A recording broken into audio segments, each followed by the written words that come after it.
Divine messages from the Lord, delivered to us by our beloved Pastor Robert Simon in Esther years, were recorded on tapes and discs. Now our Carmel media professionals release these pearls of the past in wave format. As you are listening to these early pearls, may our loving Savior Jesus Christ bless you abundantly. The caption for this morning's brief meditation is Be Alone with Jesus. If I got a copy of the Bible, kindly turn with us to Mark chapter 4, and we shall go to verse 34. Mark chapter 4, verse 34. But without a parable spake he not unto them, and when they were alone, he expounded all things to his disciples. When they were alone. In chapter 4, in the same chapter, verse 10, we read, And when he was alone, they that were about him with the 12 asked of him the parable. When he was alone with the 12 apostles and some other people, they were alone with Jesus. Jesus was alone with them. They were alone with Jesus, and Jesus was alone with them. Being alone with Jesus. Being alone with Jesus. In this new year, let us find more time for our solitary worship with the Lord, for our solitude with the Lord, to be alone with the Lord. Let me tell you on the outset, there are a number of things which would disturb us being alone with the Lord. Number one, your own Adamic nature, your own fallen nature, your flesh, your carnality, that will not permit you to be alone with Jesus. That will not permit you to be alone with Jesus.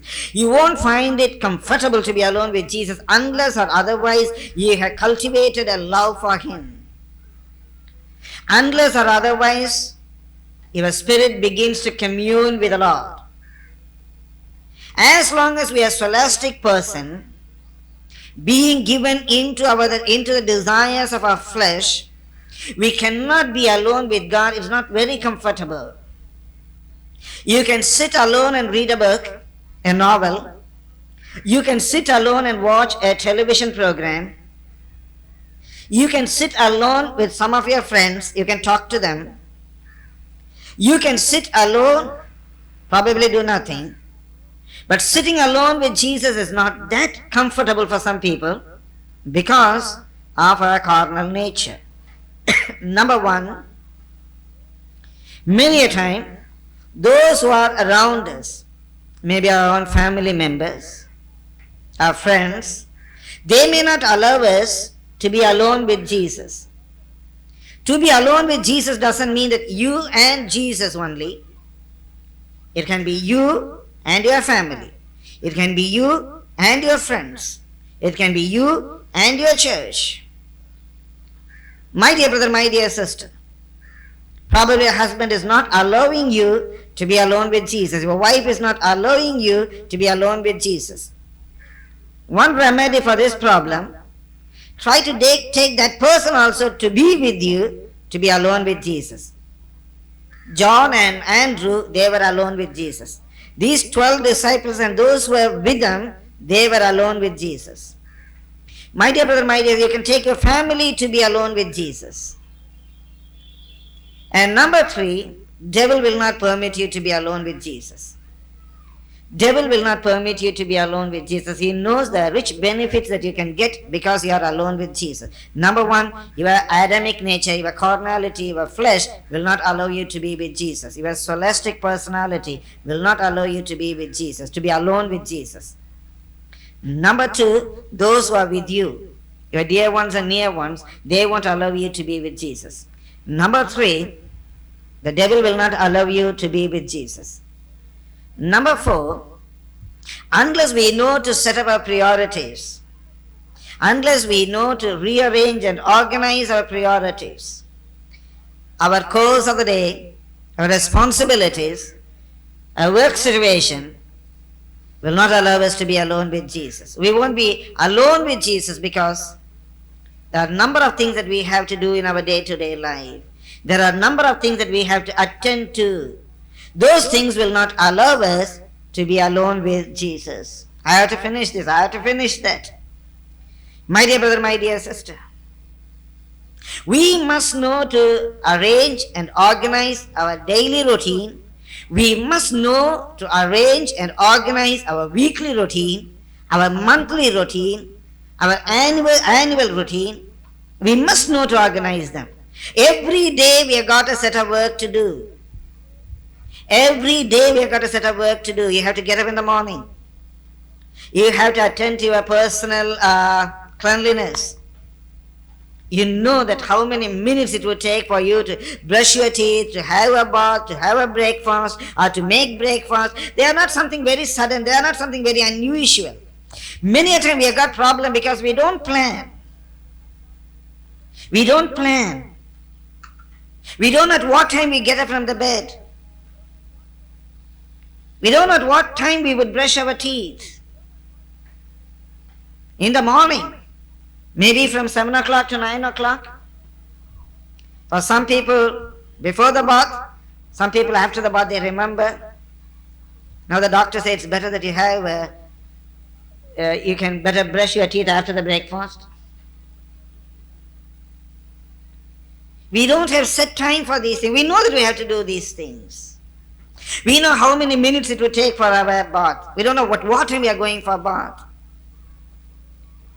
Planning is very essential to overcome this hurdle. These are the things I have to do for this day. These are the things that I have to do for this week. When I'm going to wash my clothes, when I'm going to write letters, this planning is not only for some big executives or managers or pastors. Sister, you have to manage your kitchen. Sister, you have to manage your work. You have to manage your family. You have to manage your finance. You are a manager. You are a manager. You are managing your household duties. You are managing your kitchen. You are managing the family budget. You are a manager. You are a director. You have to give direction. You have to direct your family. You have to give direction to your children. You are a director. You have to take decisions. Don't think that only somebody working in a company is a manager, somebody working in a company is a director. You are the managing director of your family. You are the MD, you are the boss. You must know how to plan for that day. I must know. There are 4 problem areas which could hinder us to be alone with Jesus. Problem area number 1, your carnal nature. You should become spiritual. Problem number 2, those who are dear, those who are close to you, those who are with you, your family, your wives, your husbands, your children, your relatives, your co-borns, your friends. They will not allow you to be alone with Jesus. Solution, probably, either you must know how to come out of them, or you must know how to take them with you. You must know how to come out of them, or you must know how to take them with you to be alone with Jesus. And number 3, the devil. You must know the strategies, you must know the vices of the devil. Number 4, your daily course and responsibilities. Unless you plan them, you cannot overcome them. You won't be able to overcome them. But to be alone with Jesus is a great blessing. My dear brother, my dear sister, in this brief hour of meditation, I tell you for 5 reasons, you must have this solitary hour with the Lord. It's more than a sermon. This is an exhortation for you to take decision. There are 5 reasons I'm going to share with you as 5 fingers of your hand. There are 5 reasons why you should be alone with Jesus. Reason number 1. Kindly turn with us to Matthew chapter 14, verse 23. In Matthew chapter 14, verse 23, there we see the first reason why we should be alone with Jesus. Here we read, and straightway Jesus constrained the disciples to get into a ship and to go before him unto the other side, while he sent the multitude away. And he had sent the multitude away, he went up into a mountain apart to pray. He went up a mountain to pray. My dear brother, my dear sister, this is to be alone with God. To be alone with God. We'll go to Luke chapter 9 verse 18.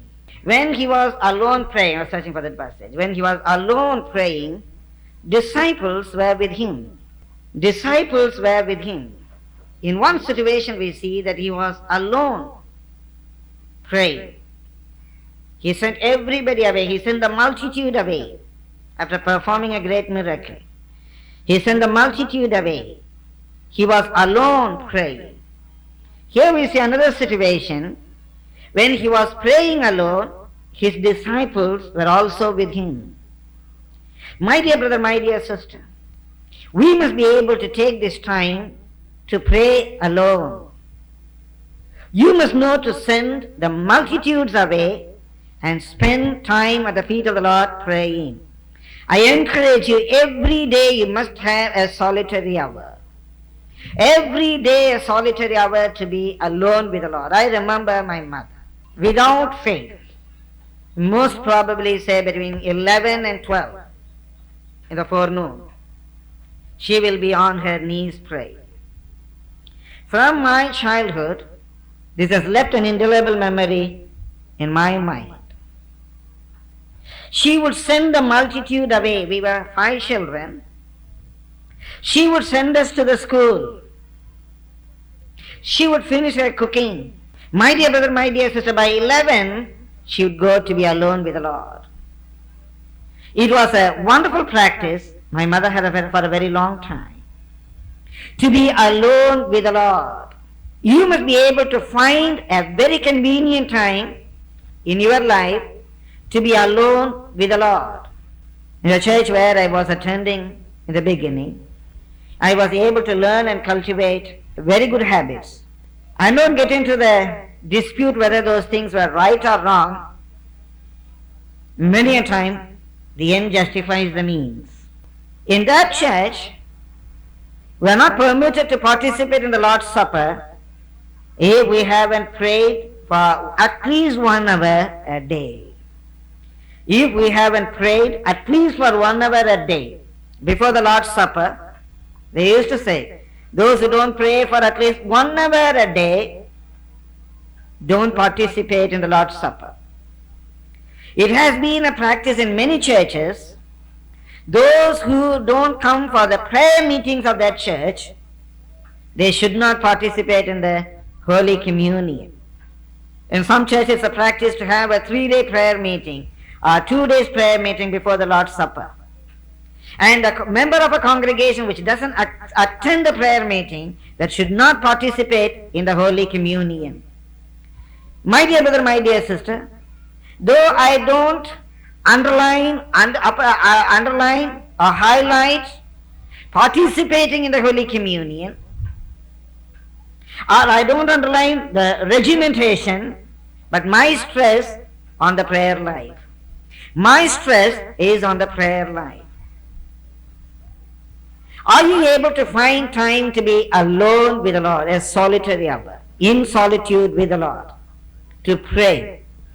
Let us take a rocky resolution, I with you, from this day, to be alone with Jesus for prayer. To be alone with Jesus for prayer time. It's very important. So far, if you don't have the habit, today make a decision.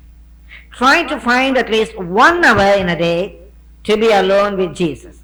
Now listen, the Bible says very clearly, from what all we have received from the Lord, 1/10 belongs to the Lord.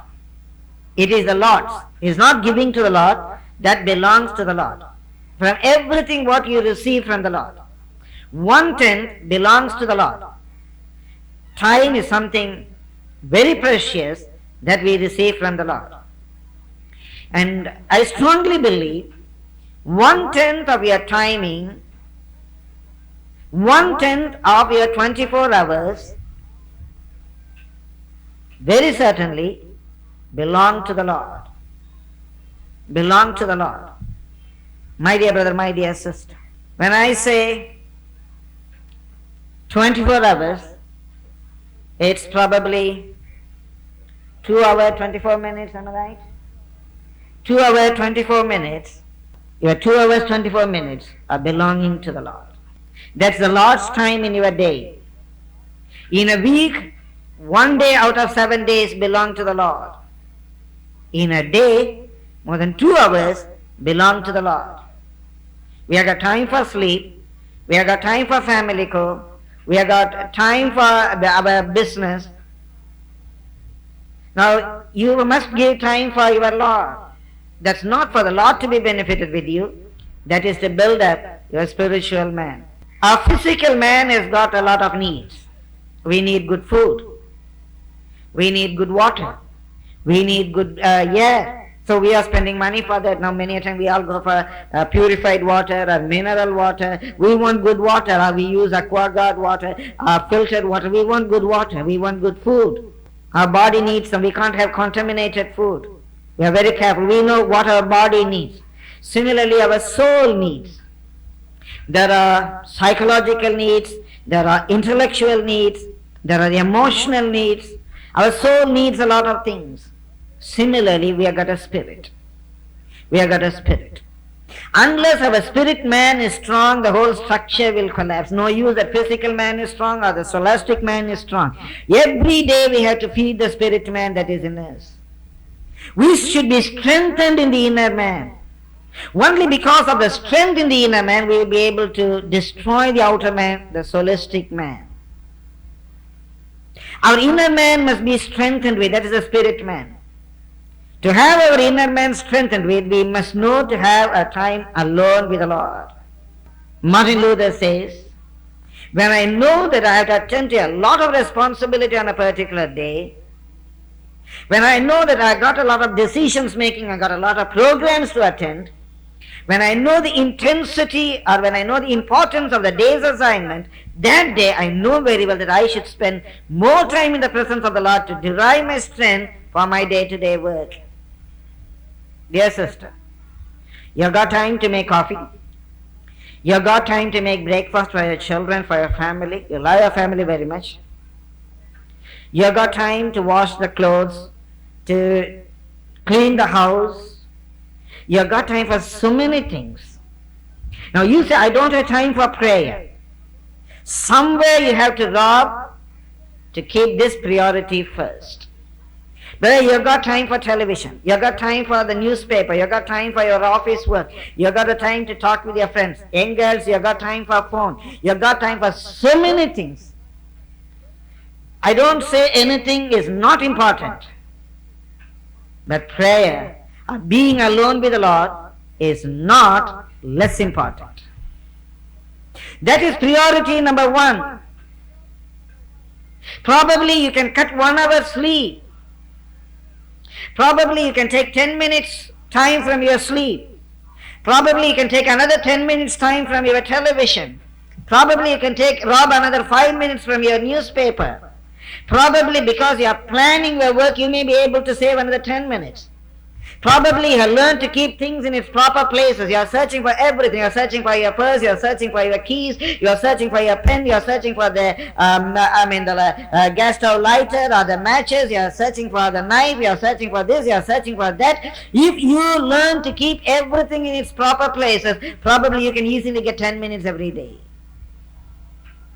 Somewhere you must be able to take this time to give God first in your life.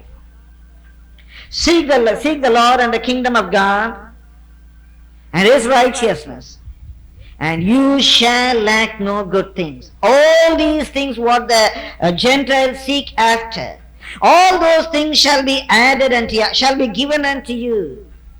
What's that they seek after? What shall we eat?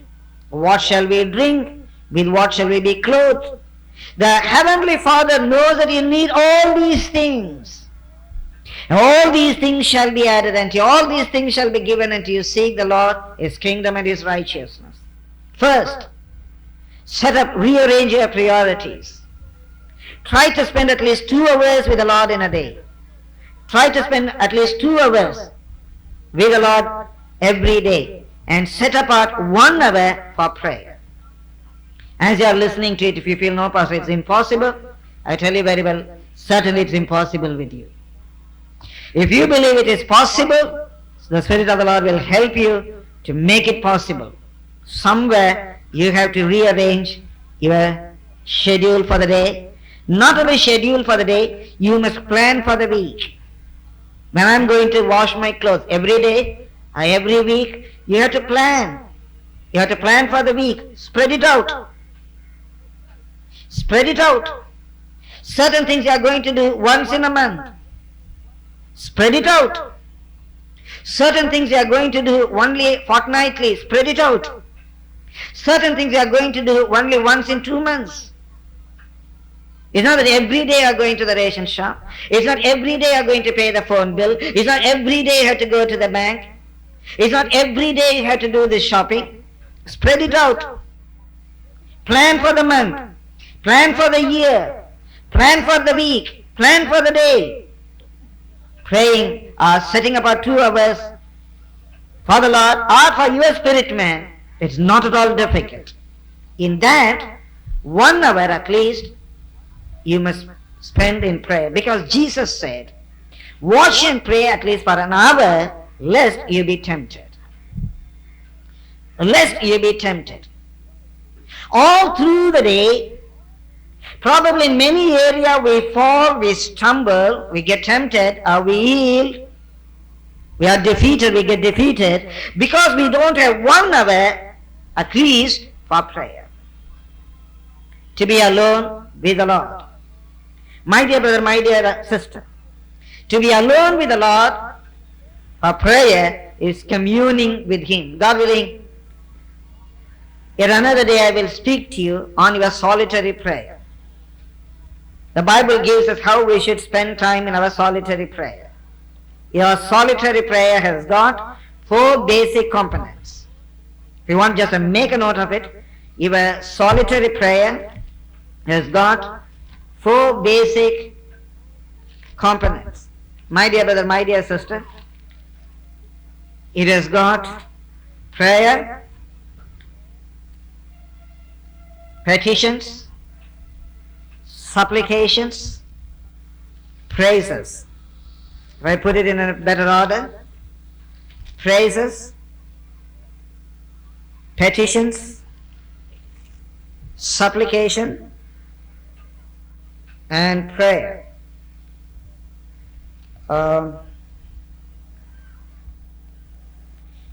Glory be to the Lord's holy name. Just to draw your attention to one passage, is in Philippians 4:6. Be careful for nothing, but in everything by prayer and supplication with thanksgiving, let your requests be made known unto God. Your prayer has got time for praising. Your prayer has got time for supplication. Your prayer has got time for petitions. Your prayer has got time for talking with the Lord. That's prayer. Prayer is speaking with the Lord, talking with the Lord. Moses went into the tabernacle to talk with the Lord. To talk with the Lord. Daniel prayed and talked with the Lord. Daniel prayed and talked with the Lord. Prayer has got 4 components. The incense, the 4 components are added in the incense that's used for worship in the tabernacle. Okay, I'll speak to you on that later. Now your prayer, you must have time for praising, you must have time for petitions, you must have time to talk with the Lord, you must have time for supplication or interceding for others. Let's move on to number 2. Why should we be alone with the Lord? Now kindly turn to Mark chapter 4 and we shall read verse 10. Mark chapter 4 verse 10. Somebody could help me. When he was alone, the 12 disciples and those who were with him, they were alone. They were with Jesus, yes. He expounded all things to his disciples. And also we read Matthew chapter 20, verse 18. Number 2, to be alone with Jesus, to study his ways, to study his words, to study his will, to sit at his feet, to study. Jesus was speaking to the people in parables. Immediately they could not understand.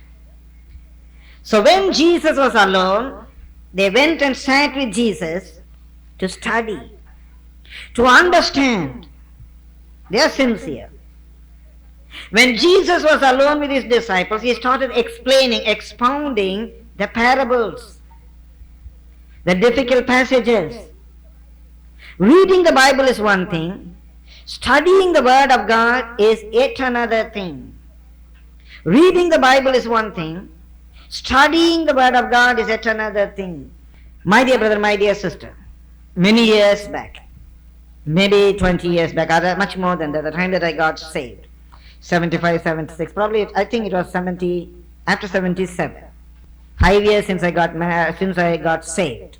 When I was reading the Bible, I could not understand a particular passage. At that time I didn't know there are so many commentaries or so many reference books. I didn't know, I know only my Bible. There were 3 people came to Jesus. One man said, Jesus, I would follow you. Jesus was giving a reply that sounded a little discouraging. The foxes have holes, the birds have nests, the Son of Man has got no place to lay his head, etc., etc., etc. It sounded as if he was discouraging that man. One man said, a legitimate reason, I'll go, let me bury my father and come. Jesus said, you follow me, let the dead bury the dead. Let the dead bury the dead. When they were coming to Jesus, to different people, Jesus was giving different answers. I couldn't understand why Jesus was giving different answers to different people. In all my prayers, in all my solitary hour, I was musing on the Lord, speak to me, speak to me, speak to me. Even now that picture is before my eyes. We were staying upstairs. One late evening, it was very dark. I was sitting alone on my stairs. I could see that I could even now see that. I was just crying to the Lord. Lord, for these 3 people you gave 3 different answers. I don't understand, Lord. Speak to me. Make me understand the mystery of this passage. And the Spirit of the Lord wonderfully came to me. And He was teaching me those mysteries. He was beautifully, lovingly teaching me those mysteries. To learn of Him, to study from Him. To talk, I can give you a number of illustrations. I've seen visions. And I asked the Lord to explain those visions. I remember one scene right now. It was on a lakeside, under a bush. It was very hot during the daytime. It was very hot, sweating, blazing sunlight. I was under a bush. There was not enough shade even to hide one body. But I was praying there. Beautifully the Spirit of the Lord came nearer to me and He was speaking to me wonderful things. It was not just yesteryear experiences. Just on the 30th of December, yes, Saturday, the last Saturday of the year, when I was sitting at my table, I was reading Psalm 21:3. The verse 3 came. In Tamil I was reading, உத்தம ஆசீர்வாதங்களோடு அவர் உமக்கு எதிர்கொண்டு வந்து உம்முடைய சிரசின் மேல் பொற்கிரீடம் சூட்டுவார். Just I felt the Lord was standing before me and He has brought உத்தம ஆசீர்வாதங்கள், best blessings, or rich blessings. In Tamil it is beautiful, உத்தம ஆசீர்வாதங்கள். And I was just asking Him, as if somebody was standing before me, I was just asking Him, how shall I receive these blessings? What do these blessings mean? What are the uttama asirvadangal? Just I was thinking about it, the Lord was sending in a servant of God to talk to me. Exactly at that moment. The servant of God was talking to me, I couldn't understand. I couldn't get the real meaning, what the Lord wants to tell me by those uttama asirvadangal. After the servant of God went away, again I went into the presence of God. I said, Lord, what those uttama asirvadangal? I was spending the whole day, I couldn't understand what those Uttama Asirvadangal. 31st, again and again I was asking, Lord, show me what are those Uttama Asirvadangal. 31st afternoon, again the Spirit of the Lord came upon me. From the same psalm, which I couldn't understand for 2 days, I was talking to a saint. He was speaking to me deeper things, yet my spirit was searching for those Uttama Asirvadangal. I was waiting in the presence of the Lord. Truly, not just I am speaking something for the speaking's sake. The Spirit of the Lord opened my eyes to see this Uttama Asirvadangal in that very psalm itself. That was the same message I brought to you in the watch night service. My dear brother, my dear sister, with personal experience I tell you, Urashakadi, when you sit alone in the presence of the Lord, He will teach you many Bible truths. He will speak to you, He will expound the parables. He will explain the word of God. Yesterday, today and forever He is the same. To the disciples, those who are going to Emmaus, He was explaining the things. From the days of Moses to Jesus Christ, about the prophecies, about the laws, Jesus was explaining to them. Have you got that time in your life? I very honestly confess, today I don't spend time at the feet of the Lord as I love to spend or as I was spending. May the Lord, this year, I'm not preaching to you, I'm preaching to me. The Spirit of the Lord is not just speaking to you, the Spirit of the Lord is speaking to me.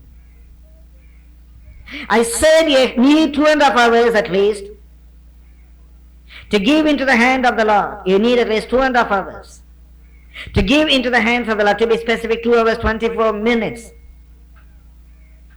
2.5 hours. In that 2.5 hours, at least set apart 1 hour for studying the Word of God. It is not just reading or not just using commentaries, it's not just preparing a sermon. Maybe you are using a guidebook. Maybe you are using a meditational tool book. I don't say it is wrong. That will help you. That will make you understand. What you have not seen earlier, you would see when you are reading what a saint has written. Maybe what Andrew Murray has written, or maybe what Spurgeon has written, or maybe some daily meditation book, Selwyn Hughes. But don't depend only on those aids. Try to read the Bible. Take a particular passage. Have a regular reading. From that regular reading, meditate on something. Spend at least 1 hour for learning the Word of God every day. As far as possible, have that 2.5 hours as one slot. As far as possible. As a pastor, I encourage you. Or at least 2 parts, 1.5 hours and 1 hour. Don't fragmentize that 2.5 hours. Don't fragmentize 2 hours 24 minutes. Don't fragmentize that. Don't make it 2 bits, 10 minutes in the morning, 10 minutes in the afternoon, 10 minutes before lunch, 10 minutes before dinner, like that. A continual time to be with the Lord is very important. So that you will be able to organize your thoughts. So that you will be able to set tune to hear Him. Hearing Him is very important. In my personal meditation, the Spirit of the Lord made me understand a very salient point which I have never noticed for years. Turn to Isaiah chapter 6. I have preached a number of sermons from that passage. I have preached a number of sermons out of that passage. This is the vision the Lord gave to Isaiah. Isaiah chapter 6. In the year that Uzziah died, etc., etc., etc. In that mighty vision, in verse 8. And I heard the voice of the Lord saying, Whom shall I send? And He will go for us. Then said I, Here am I, send me. Many times I preach, this is the call the Lord gave to Isaiah. But did God call Isaiah? Did God talk to Isaiah? Did God call Isaiah? Isaiah, go for the ministry. Did God say? Did God compel Isaiah? Some people I have seen, I'm praying and fasting. I want to hear the Lord calling me for the ministry. I want the Lord to call me by name. Robert, come for the ministry. Even then I doubt. I don't know whether it's my subconscious mind or my conscious mind, or is this Robert? My initial is not mentioned, my surname is not given. Is this Robert or some other Robert the Lord wanted? Here the Lord didn't say, Isaiah, Isaiah, come, I'll send you. The Lord said, whom shall I send? Who will go for us? Here the Bible says, Isaiah heard the voice of God. I go one more step and I say, Isaiah was able to hear the heartbeat of the Lord. Hallelujah. Isaiah was able to understand the agony of God. Isaiah was able to understand the thirst of God. Isaiah was able to understand, hear the need of God. God needs somebody to stand in the hedge. God needs somebody to go. God needs somebody to bring revival in the land of Israel. God needs somebody to bring the hearts of the people back to God. God needs somebody to go for God's cause. God needs somebody to go to the mission field. God needs somebody to do His work on the earth. He was able to hear God. In that solitary hour, Isaiah said, here I am, send me. Jesus said, come. There are 12 disciples in the boat. Jesus said, come. Jesus was walking on the water. Jesus said, come. Matthew didn't respond. John didn't respond. James didn't respond. It is Peter that responded. Peter heard Jesus. He didn't say, Peter, come. He said, come. Peter came. He said, come. Peter came. My dear brother, my dear sister, it was solitary hour to understand the mind of God. You will get your calling there. You will hear God speaking to you. You will understand. See, I never understood this passage earlier. Though I am a pastor for many years, though I am serving the Lord for more than that years. That day in my personal meditation I was able to see this passage. The Lord didn't say, Isaiah, come for the ministry. The Lord didn't say, Isaiah, I send you for the ministry. It was the groaning of the Lord. It was the agony of the Lord's heart. Whom shall I send for our cause? Whom shall I send for us? Who will come? In the personal meditation, Isaiah was able to answer to that call, Lord, I come. You don't hear the Lord because you don't have an hour with the Lord. You don't hear the Lord because you don't allow the Lord to speak. You don't understand the Lord's heart. The Lord cries, whom shall I send for my cause? Yes, Lord, send somebody, Lord. You didn't call me, Lord.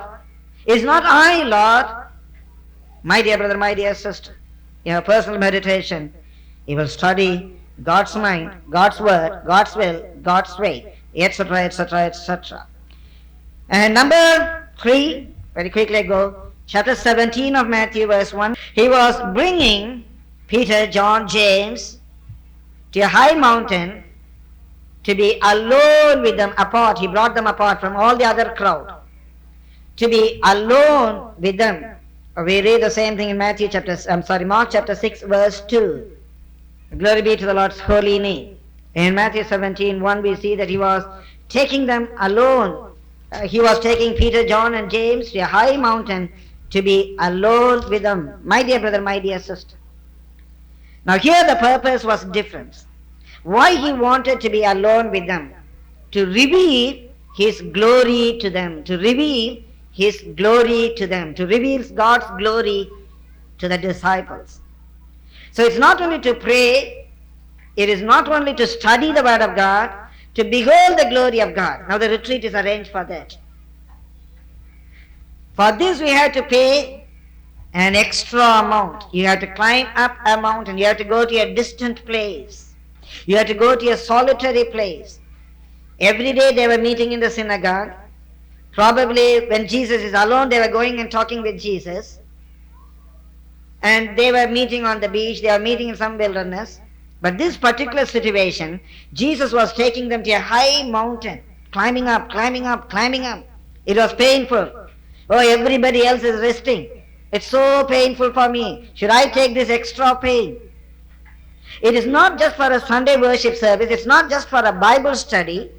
But to behold the glory of God, you have to pay an extra effort. You have to walk an extra mile. My dear brother, my dear sister, I remember on January 26, many years back, to the same Padapai we went, just some 15 brothers. And till this day, none of us could forget that wonderful experience. I do believe Brother Jaya was with us on that day. The mighty visitation of that Holy Spirit, maybe 20 years back, to the same Padapai. We were to maybe take our lunch packs with us. We went even the previous night. We were staying there. Early morning we started praying all through the day. When we were praying in the evening, there was a mighty visitation of the Holy Spirit. And nobody could control. We all were flying in the Spirit. And it so happened, there was a thorny bush there. And Jayasiran got chucked in. We didn't know how to take him out. One of our brothers, you all know very well, I don't want to mention his name, after the prayer we found that his pants were torn. He was to put his shirt out to cover that.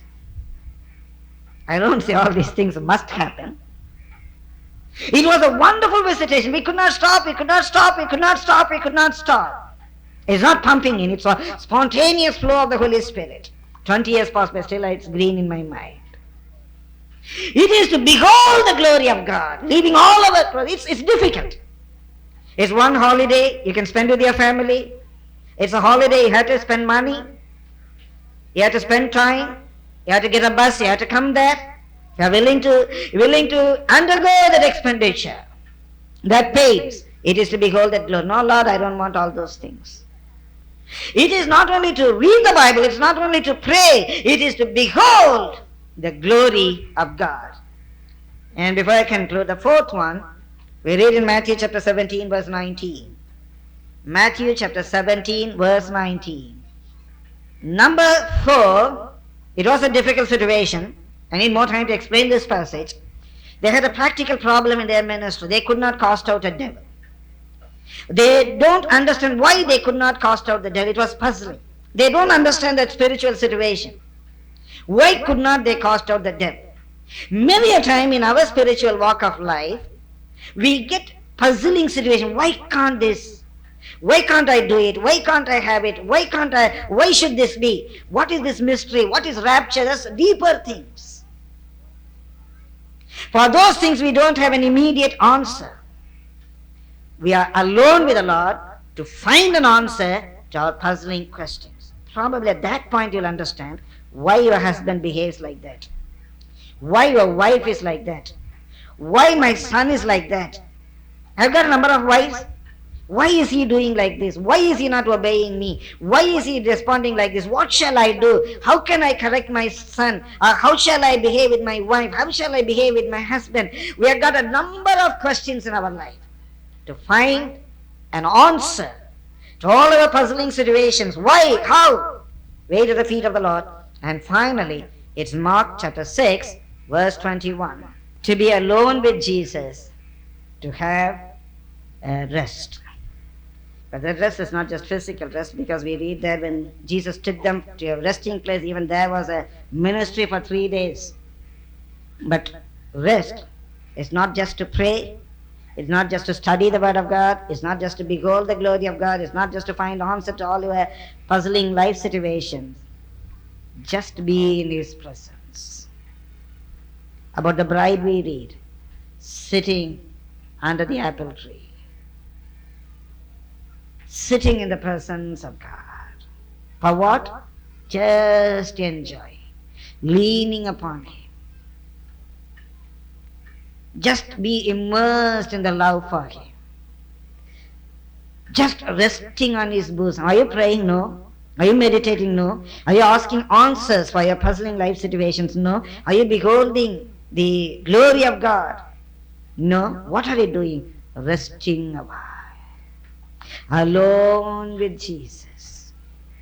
Those who learn to rest alone with Jesus for eternity, they know how to find their rest in the Lord. Shall we just close our eyes?